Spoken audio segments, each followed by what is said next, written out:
বিধ্বস্ত নামনি অসমৰ 17 নম্বৰ ৰাষ্ট্ৰীয় ঘাইপথ যোগীঘোপাৰ কাবাইতাৰী আৰু চলন্তপাৰাত থকা দুখন দলঙৰ কেবা ঠাইতে সৃষ্টি হৈছে প্ৰকাণ্ড গাঁতৰ বিপদ সংকুলভাৱে যাতায়াত কৰিবলগীয়া হৈছে পথচাৰীসকলে ৰাষ্ট্ৰীয় ঘাইপথছোৱাৰ দুৰৱস্থাই জলাকলা খুৱাইছে সাধাৰণ ৰাইজক পথছোৱাত ইতিপূৰ্বে সংঘটিত হৈছে কেবাটাও দুৰ্ঘটনা অনতিপলমে জৰাজীৰ্ণ পথছোৱা মেৰামতি নকৰিলে দুৰ্ঘটনা বৃদ্ধি হোৱাৰ আশংকাত ভুগিছে এতিয়া ৰাইজ এই সন্দৰ্ভত আমাক পৰিৱেশ দেখুৱাব খাদেমুল হুছেইনে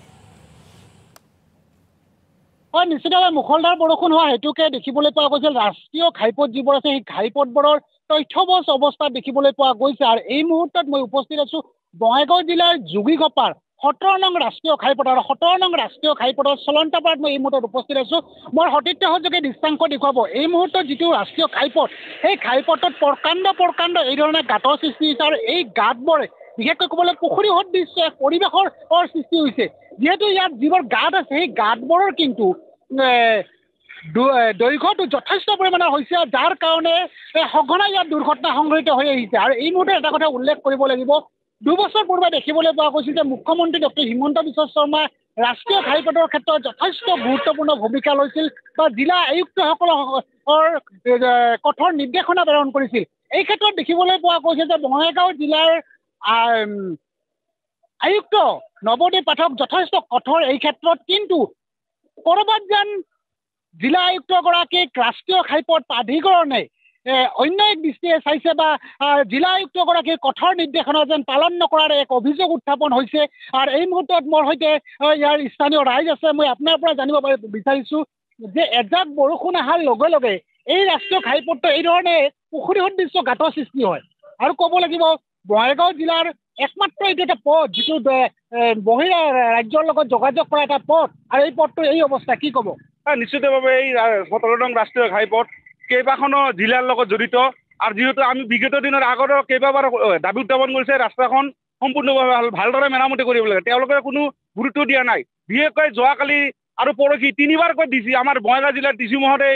এই ৰাস্তাটো যোৱা অহা কৰিছে তেওঁৰ চকুত পৰা নাছিলে নেকি যে ইমান ভয়াৱহ ৰাস্তা গাঁত হৈছে ডাঙৰ গাঁত হৈছে আৰু যিকোনো মুহূৰ্তত দুৰ্ঘটনা হোৱাৰ সম্ভাৱনা থাকে আৰু আমি দাবী উত্থাপন কৰিছোঁ আগতে কেইবাবাৰ কৰিছিলোঁ যে এই ৰাষ্ট্ৰীয় ঘাইপথখন যে ভালদৰে মেৰামতি কৰিব লাগে যাতে আমাৰ ৰাজ্যৰ কোনো যাতায়াতৰ কোনো অসুবিধা নহয় এইখন ৰাষ্ট্ৰীয় ঘাইপথ বঙাইগাঁও ধুবুৰী বিলাসী আপোনাৰ গোৱালপাৰা বৰঞ্চ নামনি অসমৰ সম্পূৰ্ণ এখন ৰাষ্ট্ৰীয় ঘাইপথ যি ৰাষ্ট্ৰীয় ঘাইপথে সকলো নামনি অসমৰ মানুহ এই ৰাস্তাতে অহা যোৱা কৰে কিন্তু তেওঁলোকৰ কোনো গুৰুত্ব নাই আমি কেইবাবাৰ আজি কেইদিনৰ পৰা দেখা পাইছোঁ এই সাধাৰণ এটা ধাৰাসাৰ বৰষুণৰ কাৰণে আজি যি অৱস্থা হৈছে আমাৰ যোগীঘোপা বা চলন্তৰ অৱস্থিত যিখন দলং গতিকে ইতিমধ্যে দুই এটা দুৰ্ঘটনা হৈ গৈছে আগন্তুক দিনত যদি আজি বা কালিৰ ভিতৰত যদি মেৰামতি নকৰে যিকোনো সময়ত ভয়াৱহ দুৰ্ঘটনা হোৱাৰ সম্ভাৱনা আছে যিবোৰ গাঁত হৈছে গাঁতবোৰ কিন্তু একাঠলৈ দেখিবলৈ পোৱা গৈছে নিশ্চিতভাৱে কাৰণ যিবোৰ যান বাহন আছে যান বাহনৰ চকা সম্পূৰ্ণভাৱে ভিতৰত ৰৈ যায় কি ক'ব না এই ক্ষেত্ৰত একদম আপোনালোকে যিটো কথা কৈছে এইটো সঁচা আৰু আমি দেখিছোঁ আৰু মই বিশেষকৈ যোৱাকালিৰ পৰা এইটো বস্তু ফ'ল' কৰিছোঁ আৰু যাৰ কাৰণে হয়তো আপোনালোকৰ বন্ধুসকলক খবৰ দিছোঁ যে আমাৰ ইয়াতে এটা ভয়াৱহ পৰিস্থিতি হৈ আছে আৰু যিকোনো মুহূৰ্তত দুৰ্ঘটনা হ'ব পাৰে আৰু মই বিশেষকৈ জিলা উপায়ুক্ত মহোদয় কওঁ আপুনি পাৰিলে ইমিডিয়েট আজিৰ ভিতৰতে এই ৰাস্তাখনৰ মেৰামতিৰ ব্যৱস্থা কৰক ধন্যবাদ জ্ঞাপন কৰিছোঁ এই মুহূৰ্তত খাদেমুল হুছেইন আমাক 17 নম্বৰ ৰাষ্ট্ৰীয় ঘাইপথৰ পৰিৱেশ দেখুওৱাৰ বাবে